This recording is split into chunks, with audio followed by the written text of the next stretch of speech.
Well, that was fun. I mean, fun in a sugar rush, rot your teeth kind of way, but fun nonetheless. I mean, in a...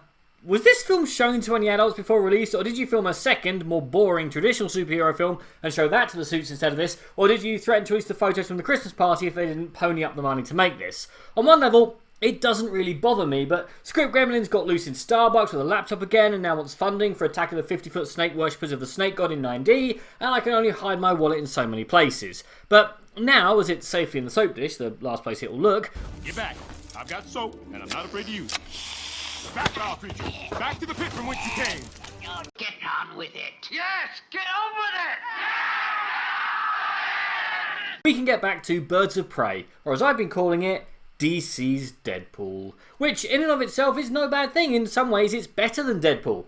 The villain actually poses a threat. The energy levels of this film is amazing. Harley Quinn is clearly the role that Margot Robbie was born to play, and I love the wide array and variety of practical effects that the film displays. You've also got Obi-Wan Kenobi playing a villain who alternates between an almost comical level of buffoonery and skin-crawling evil in a heartbeat.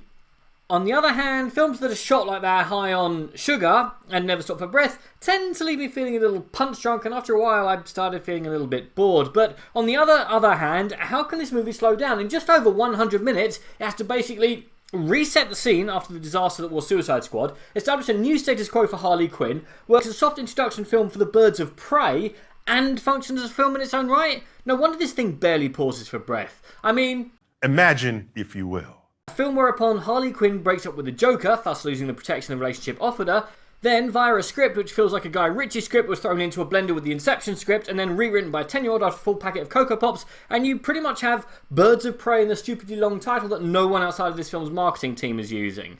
I mean, it worked when I was sitting in my screening, but as I got the train home, I began to realise, well, how thin the characters were, how much better the dialogue could have been, and frankly, for a film starring such an anarchic character, it feels very traditional.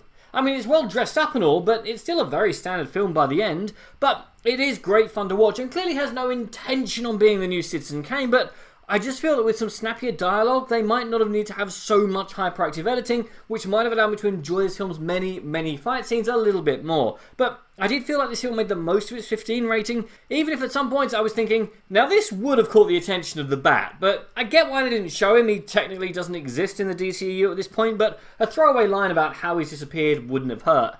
At the end of the day though, this is a fun romp in very bad taste. It could have had better writing, developed its character a little more, but I liked it for what it was.